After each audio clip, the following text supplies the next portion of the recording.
खुदा की परिभाषा हुवल अव्वल हुवल आखिर हुवल जाहिर हुवल बातिन व हुवा वकुल्ल शैइन अलीम। हुवल अव्वल, he is the first, there is nothing before him. हुवल अव्वल, हुवल आखिर, उसके बाद कुछ नहीं होगा। वो परवरदिगार वो है जिसके आगे कुछ नहीं होगा, उसके आगे कुछ है नहीं। हुवल जाहिर, जितना दिखता है वो सब वही है। हुवल बातिन, जो हमें दिखता है वही थोड़ी है। चंद्रमा का पिछला हिस्सा नहीं दिखता तो क्या है नहीं? तो जो तुम्हें नहीं दिखता लेकिन है वो भी वही है। हुवल जाहिर हुवल बातिन वहुवा वकुल्ल शैइन अलीम, हर बातों को जानने वाला है वो। और क्या कहते हैं वेद, क्या कहते हैं? शिव सहस्त्र नाम में भगवान शंकर के 1000 नाम हैं। अनाद्यंतः व्यक्ता व्यक्तः बहुश्रुतः। अनाद्यंतः, जिसका आदि नहीं, जिसका अंत नहीं। अनाद्यंतः व्यक्ता व्यक्तः, जो व्यक्त है वो सारा वही, जो अव्यक्त है वो वही। बहुश्रुतः, सर्वज्ञ, सब कुछ जानने वाला, कॉन्शियसनेस का सोर्स है ना वो, इसलिए सब कुछ जानने वाला वही परमात्मा, वही परवरदिगार। और Bible, I am the alpha and the omega, I am the alpha and the omega, I am the first and the last. किससे लड़ रहे हो और क्यों लड़ रहे हैं? हम क्यों नहीं कोर में जाते और उन एक बातों को देखते जो एकदम एक तरीके से डिफाइन करता है उस परमात्मा को, और उसको छोड़ करके हम छिलकों पे लड़ाइयां लड़ रहे हैं। गूदे छोड़ करके हम छिलकों पे लड़ाइयां लड़ रहे हैं, जाने गंवा रहे हैं, दुकानें जलाते हैं, शहर फूंक देते हैं, और अपने इस देश की और आसपास के पड़ोसी देशों में भी तबाहियां कटी हुई हैं छिलकों की लड़ाई पे।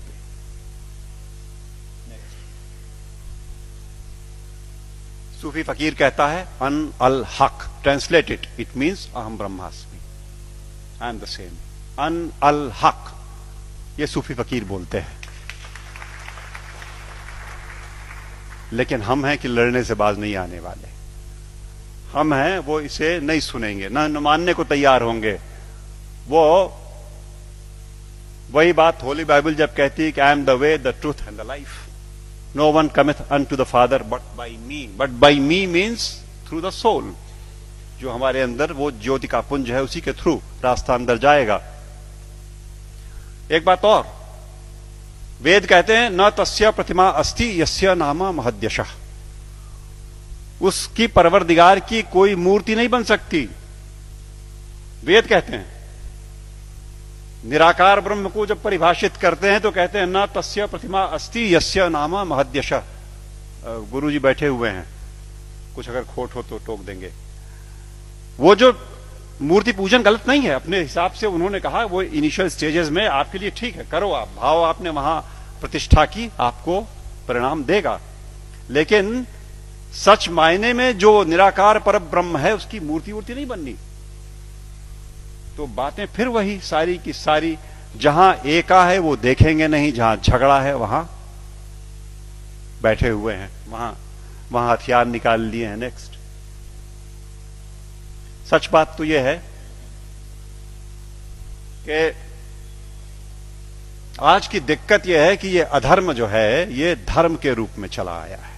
समस्या ये हो गई, जो नहीं करने लायक बातें हैं उन्हें हम मानते हैं कि ये धार्मिक है। सती प्रथा थी कभी इसी देश में ना, 6 साल की बच्ची का ब्याह कर दिया, उसे शादी पता नहीं, गुड़िया गुड्डी खेलती हुई, और वो बैठी और मिठाई खा करके बीवी बन गई, पत्नी हो गई।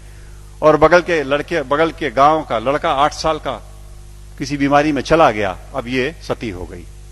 अब इसे चढ़ा दो किसी ढेर सारे लकड़ी के ढेर पे और लाठियों से पीट के और ढोल ढपाटे मचाते हुए सती कर दो। पागलपन। It was never a prescription of any of the religions that we have. लेकिन वो एक बार धर्म मान लिया लोगों ने तो अपनी बेटियों को जला दिया। दिक्कत तब है जब देश में अधर्म धर्म का लबादा ओढ़ के आता है, लड़ाई लंबी हो जाती है। हम उसे धर्म मानते हैं जो अधर्म है। अभी चल रहा है, मैंने कैंपेन किया जबलपुर में, एंटी क्रैकर कैंपेन। दिवाली पे मर्यादा पुरुषोत्तम भगवान राम के आगमन के नाम पे ये देश, विश्वनाथ जी, 6000 करोड़ रुपए का बारूद अपने आसमान में भरता है।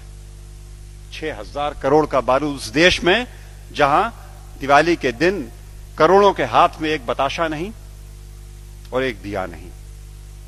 अधर्म। जुआ खेलते हैं, शराब पीते हैं, दिवाली में लक्ष्मी जी प्रसन्न हो जाएंगी जुआ खेलने से। What a madness is that. लेकिन चल रहा है।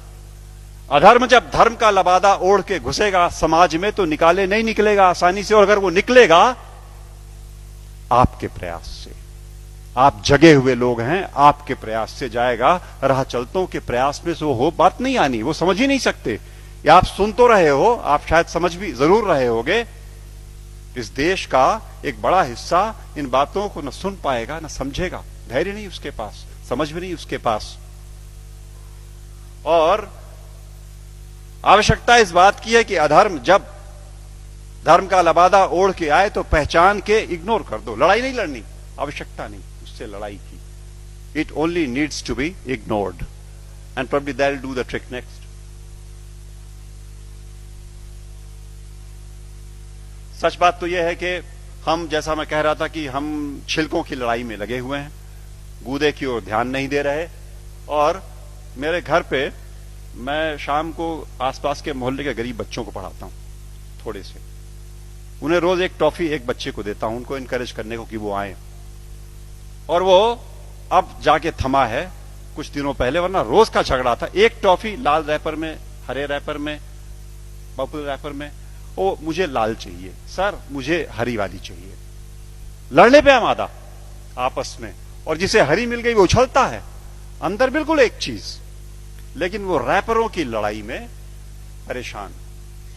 हमारा सारा देश आज इस धार्मिक रैपर की लड़ाई में गुथा हुआ।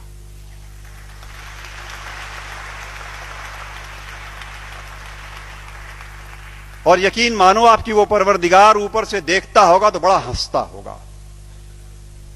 ये मनुष्य मेरा इंटीग्रिटी और मेरा कंपैशन लेकर के पृथ्वी पर मेरे नुमाइंदे बन करके इन रैपर्स पे उलझे हुए लड़ रहे हैं।